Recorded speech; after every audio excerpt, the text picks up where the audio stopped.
विकास रथ को भव्य स्वागत करिले केरांडी ग्राम पंचायतवासी। गजपति जिला गोसाणी ब्लॉक रो केरांडी पंचायत कार्यालय सम्मुख में केरांडी ग्रामवासी विकास रथ को भव्य स्वागत करिसेंती। ए कार्यक्रम में गोसाणी गोष्ठी उन्नयन अधिकारी गौरीचंद्र पट्टनायक मुख्य अतिथि भाव में जोग देइथिया बेले केरांडी सरपंच एरुसु दंडपाणी समिति सभ्य धारमा राव पंचायत कार्यनिर्वाही अधिकारी शिशु विकास प्रकल्पर सुपरवाइजर स्वास्थ्यकर्मी जगदम्बा अंगनवाड़ी कर्मी पुष्पांजलि पंडा शिक्षा विभाग कर्मचारी वन विभाग कर्मचारी स्वास्थ्य विभाग कर्मचारी कृषि विभाग कर्मचारी आशा कर्मी अंगनवाड़ी कर्मी समेत बहु ग्रामवासी उपस्थित रही विकास रथ को स्वागत करथिले। पर एक साधारण बैठक अनुष्ठित होइतिला। ए बैठक में विभिन्न विभाग अधिकारी माने उपस्थित रही निज विभाग योजना उपरे ग्रामवासी को सचेतन करथिले। राज्य सरकार को 1 वर्ष पूर्ति उपलक्षे यह कार्यक्रम अनुष्ठित होइछि।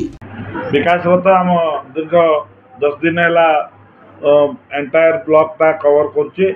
विकास रथ आम ओडिशा सरकार 1 वर्ष पूर्ति उपलक्षे 1 वर्षर विशेष उपलब्धि गुड़िक लोकों पाखे पहुँचेबा, विभिन्न डिपार्टमेंट कौन कौन स्कीम अच्छी से गुड़िक लोकों को अवगत करवा, ये सब को दृष्टि रखी आखि आगे रखी आम विकास रथ को 10 दिन है बुलाऊँ। आज आम शेष पर्यायर केरेंडी पंचायत आसी।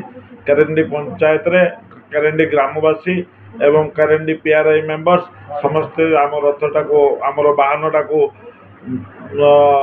भव्य स्वागत जनइचंती एवं वर्तमान आमर मीटिंग भी स्टार्ट हो। आम समस्ते जहाँ जहाँ उपलब्धि करिसेंती बोलंतु लक्षपति दीदी रे जे उपकृत होइचंती बा अन्य कौन से स्कीम रे रेवेन्यू स्कीम रे बा आमर आयुष्मान कार्ड रे जो माने भी बेनिफिट होइचंती से माने भी से विषय कहबे। आमर एग्रीकल्चर डिपार्टमेंट रू भी आमर गोटे सुवक्ता आछंती से भी तांकर विशेष कथा कहती डिपार्टमेंट रे कौन आमर माटी माँ करा जाय परछि से कथा भी से कहउचंती एवं वृक्षरोपण कार्यक्रम भी आमर चली। सैनिटेशन वर्क भी आमर सुरखुर रे चली।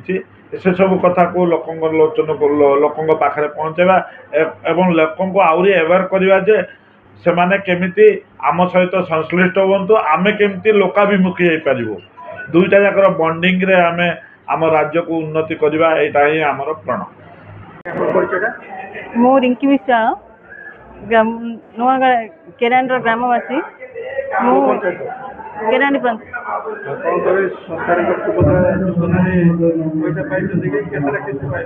मु 2टा किस्ती पाई।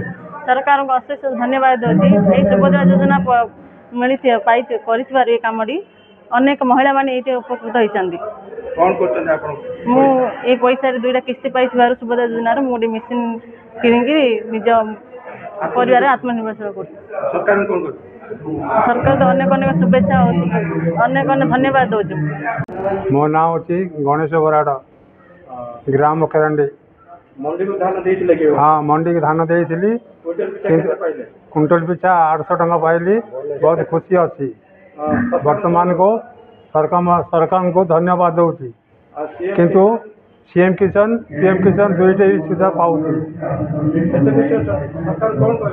धन्यवाद देवी। मो ना हूँ गणपति परिड़ा।